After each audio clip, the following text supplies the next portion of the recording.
I'm Old Sneelock. Welcome to another episode of Old Sneelock's Workshop.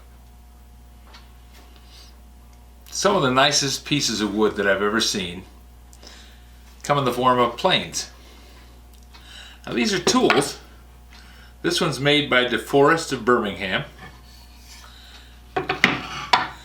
And the concept of a tool is that it's useful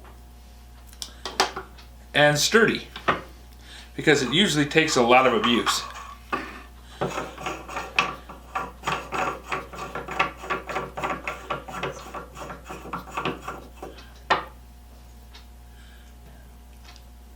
When you look at the threading that goes into making the nuts on this plane, that's wood. It's a living piece of material. It's hard to hold a definite size, and some things have knots. This one has a knot right here in the knob. But it still threads on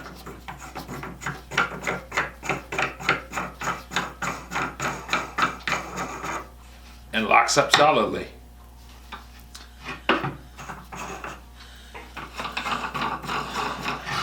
On this plane, they left quite a bit of clearance in the thread.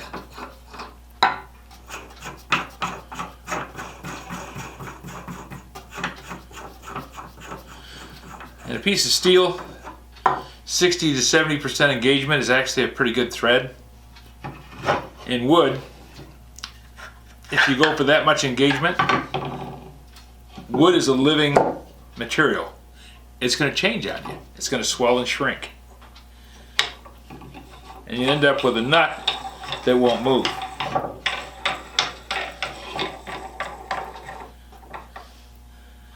This one hasn't got hardly any thread left in it.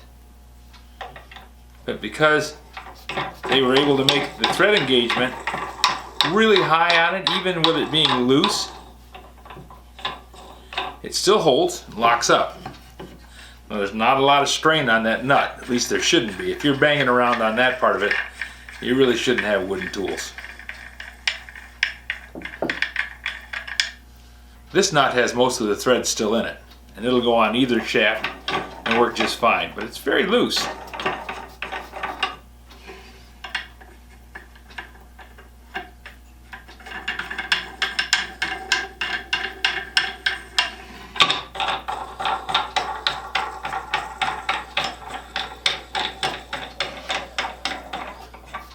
If I try this nut on this thread, it is so loose it'll actually skip. It won't work on this thread. But over here,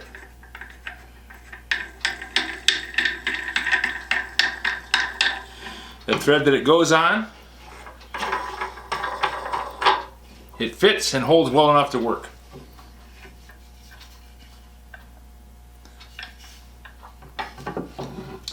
Now this particular plane is missing a blade. It has a wedge, but the wedge is broken. I need to replace the wedge, and I need to make a new blade for it. This is supposed to make tongue and groove. And this is the groove where it makes the tongue. Somebody has gone through and put a piece of steel in here to reinforce where the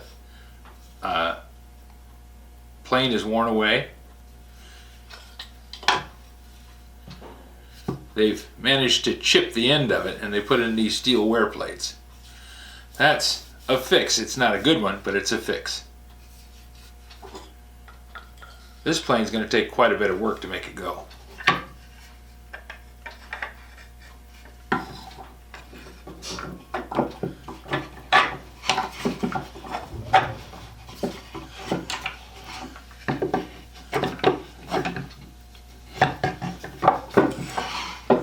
This plane came from Ernie Mercer, my cousin's husband.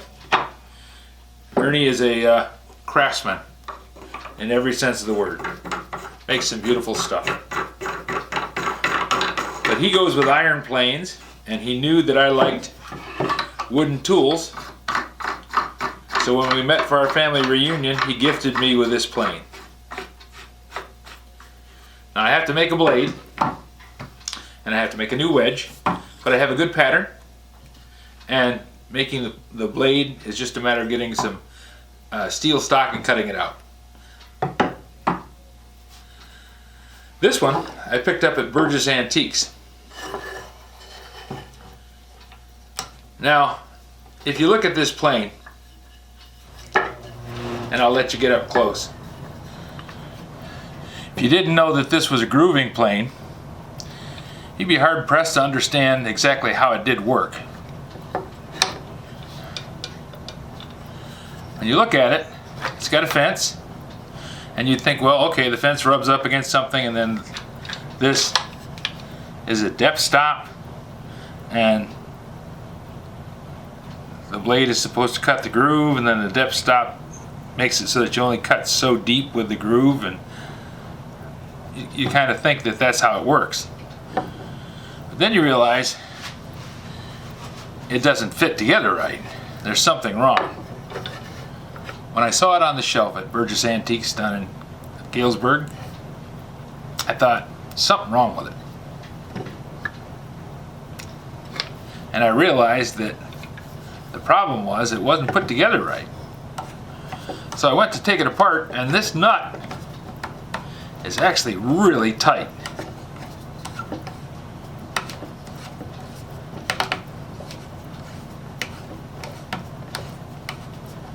I thought, well, if somebody was looking to buy this, they'd pick this up and go, well, that doesn't work. I'm not paying for that.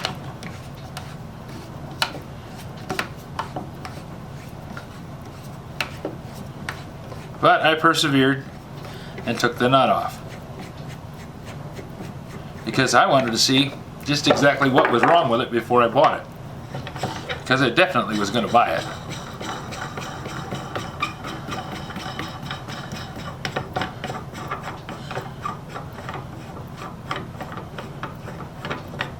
Once I got the two nuts off, then I was able to slide this out,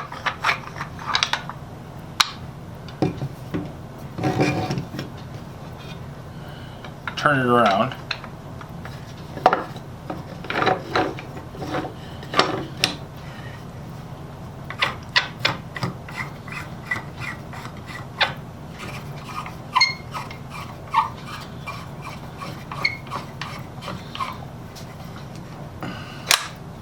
re-engage it,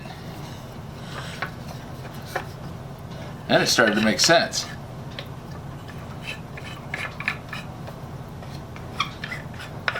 That cutaway in the fence is so that it goes right up over the top of that depth stop.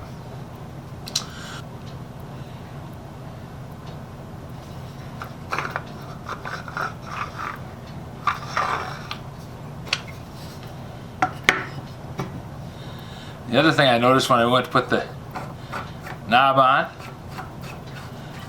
this is tight on this one, but I tried it on both,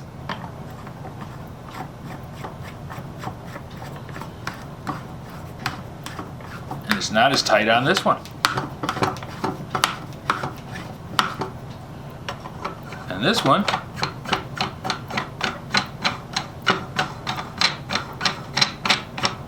fits on that shaft quite well.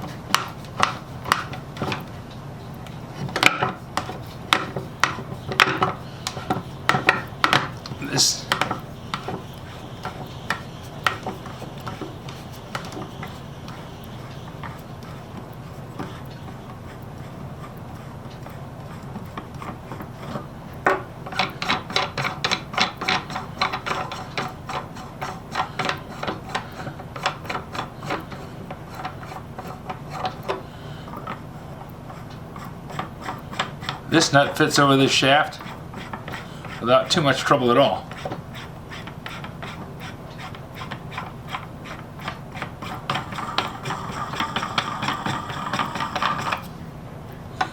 And this one fits on this shaft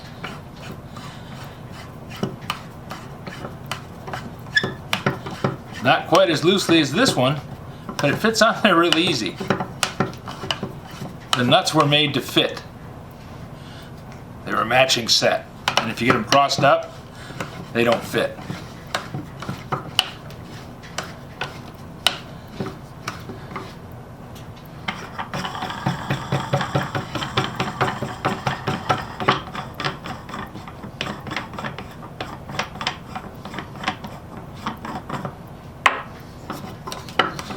So when I assemble this thing, I want to make sure that I put the right nut on the right shaft. If you have any suggestions for a new video, questions about today's video, or any of the other videos on the channel, just drop a note in the comments below. You know I read them all. Thanks for watching.